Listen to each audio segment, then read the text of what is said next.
اعوذ باللہ من الشیطان الرجیم. جناب رسول اللہ صلی اللہ علیہ وسلم سے بخاری میں مروی ہے، ایک آدمی غصہ ہو گیا دوسرے شخص پر.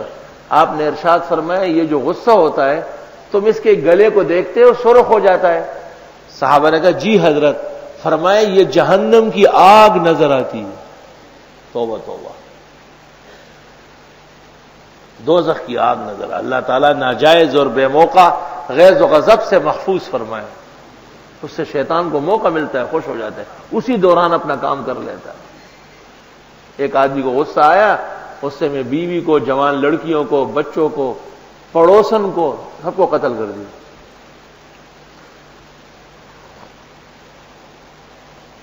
یہ وہ غصہ نہیں ہے جو جہنم کے انگارے کی طرح نظر آ رہا ہے، غصہ اس کو کہتے ہیں. پیغمبر تو فرماتے ہیں اذا غضب احدکم فلیسکت، جب تم میں سے کسی کو غصہ آ گیا چپ ہو جائے، نازیبا کلمہ منہ سے نکل جائے. امام ابو حنیفہ نے جب اپنے شاگردوں کو وصیت کی، ان میں ایک وصیت یہ فرمائی کہ دشمن سے کلام کرتے وقت بھی لا تغضب، غصہ نہ کرنا. کیوں؟ دلائل بھول جاؤ گے، شیطان غالب آ جائے گا اور رحمانی علوم سب پیچھے ہٹ جائیں گے. حضرت مولانا محمد امین صاحب اکاڑا رحمت اللہ علیہ کا یہ کمال تھا کہ ہر قسم کے مناظرے میں خوش رہتے تھے، ہنستے رہتے تھے. اخیر میں کچھ غصہ آنے لگا تھا، یہ بلڈ پریشر کی نشانی تھی. اور حضرت صلی اللہ علیہ وسلم کی خدمت میں ایک شخص آیا، اس نے کہا اوصنی یا رسول اللہ، حضرت کوئی وصیت فرمائے کام کی بات. تو آپ نے فرمایا لا تغضب، غصہ نہ کرنا. وہ کچھ دیر بعد پھر آیا کہ حضرت اوصنی، تاکہ کوئی اور بات کہے. حضرت نے فرمایا لا تغضب، غصہ نہ کرنا. وہ چند دن بعد پھر آیا، اوصنی یا رسول اللہ، حضرت کوئی نصیحت وصیت فرمائے لا تغضب، غصہ نہ کرنا. اور پھر فرمایا جب غصہ آ جاتا ہے تو پھر رگوں کو دیکھو، اس میں دوزخ کی آگ نظر آتی ہے. یہ راستے ہیں شیطان کے پکڑنے کے، کہ شیطان آپ کو پکڑ لے گا غصے کے راستے سے. ایک شخص دوسرے پر غصہ ہوا، لال پیلا ہوا اور کپا رہا تھا. حضرت نے فرمایا انی لأعلم کلمۃ لو قالها لذهب عنه ما یجد. بخاری.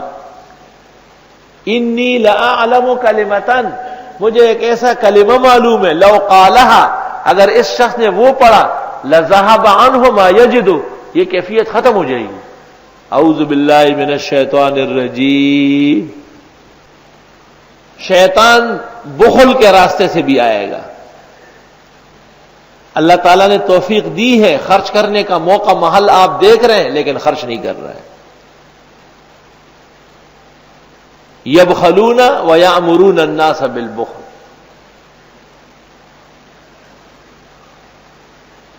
سخاوت بھی شیطان کو پیچھے دھکیل لیتی ہے، اس کے آنے کے راستے بند کر دیتا ہے. شہوت کے ذریعے بھی شیطان حملہ کرتا ہے، سب سے خطرناک حملہ،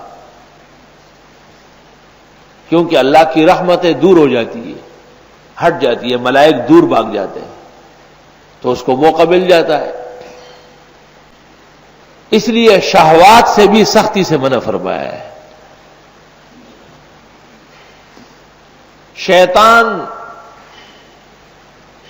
نسیان کے راستے سے، بھول چوک کے راستے سے انسان کو مار دیتا ہے. فلما نسوا حظا مما ذکروا به، جب اچھی بھلی نصیحت ہماری بھول گئے تو ہم نے پکڑ لیا. ہم باتیں کرتے اور آپ یاد نہیں کرتے، یہ کوئی طریقہ ہے؟ نماز میں جب بھول چوک ہو جاتی ہے تو کیا کرنا پڑتا ہے؟ سجدہ سہو. رکوع کیوں نہیں کرتے آپ؟ ایک رکعت اور کیوں نہیں پڑھتے؟ سجدہ سہو، کیونکہ شیطان کو سزا اس لیے ملی کہ اس نے اللہ کے حکم پر آدم کا سجدہ نہیں کیا. اب جب کوئی سجدہ کرتا ہے اس کو بہت تکلیف ہوتی ہے. تو نماز میں ترک واجب اور سہو واجب اور ترک نسیان اور سہو فی الرکن سے 3 اوامر ہے جس سے سجدہ سہو لا رابع لا، چوتھا کوئی نہیں، اما ترک الواجب او وقوع تاخیر فی او بوقوع تاخیر فی الرکن، 3 وجوہات ہے، چوتھی وجہ فقہ میں نہیں ہے جس کی آپ سجدہ سہو کریں گے، صرف 3 ہے۔ ان تینوں کی بنیاد یہ ہے، واجب بھول گئے، تاخیر ہو گئی، نماز کا حسن متاثر ہو گیا، فریضے کی ادائیگی میں تھوڑے سے دیر سے آپ قاعدے سے اٹھے، رکن کی ادائیگی میں تھوڑا سا فرق آ گیا، تاخیر واقع ہو گئی، شیطان کو بڑی خوشی ہوئی، تو اس کی خوشی کو زہر کرنے کے لیے عابدین کو اور مصلین کو حکم ہے کہ سجدہ سہو بجا لائے۔ شیطان یو سجدہ و نکڑا پلانت شو اور بے فائدی ورتد عمر عبادت شو، وہ ایک سجدہ تھا جو اس نے نہیں کیا اور اس کی وجہ سے وہ برباد ہو گیا ہے۔ اعوذ باللہ من الشیطان الرجیم، میں پناہ مانگتا ہوں اللہ تعالی کے پاس شیطان مردود سے، تاکہ بے موقع شہوت نہ ہو، ناجائز غصہ نہ آئے، موقع و محل پر خرچ کرنے سے نہ روکے، علم کے بجائے جہل و نسیان مسلط نہ کرے۔ یہ 4 بڑے عناصر ہیں شیطان کے غلبہ پانے کی، غضب، شہوت، بخل، جہل یا نسیان۔ تو یہ 4 آزمائش ہے بڑی کڑک ہے، اس لیے نبی کو وَاصْبِرْ وَمَا صَبْرُكَ إِلَّا بِاللَّهِ، آئے ہے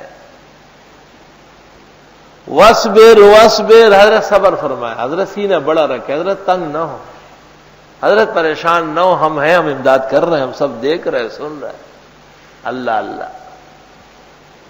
اور حدیث میں ہے کہ رسول اکرم صلی اللہ علیہ وسلم کو جب غصہ آ جاتا، احمرت وجنتاہ، گال سرخ ہو جاتے، حسین جمیل آدمی ہے، کأنما فقعت فیہا رمانتاہ، جیسے آپ کے گالوں میں انار نے چھوڑے گئے، لیکن آپ سر پر ہاتھ پھیرتے اور فرماتے لا الہ الا اللہ، اللہ کی پناہ، مجھ سے پہلے انبیاء کو اس سے بھی زیادہ پریشان ہونا پڑا ہے۔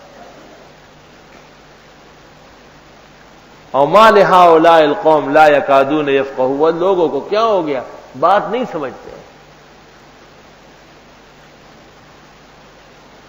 تو غصہ اور غضب کا آنا یہ عیب نہیں ہے، بے موقع اظہار عیب ہے۔ غصہ اور غضب کا موجود ہونا رجولیت ہے، بشریت ہے اور کمال عبدیت ہے۔ امام شافعی کا مقولہ شرح عین العلم و زین الحلم میں ہے، شرح عین العلم و زین الحلم،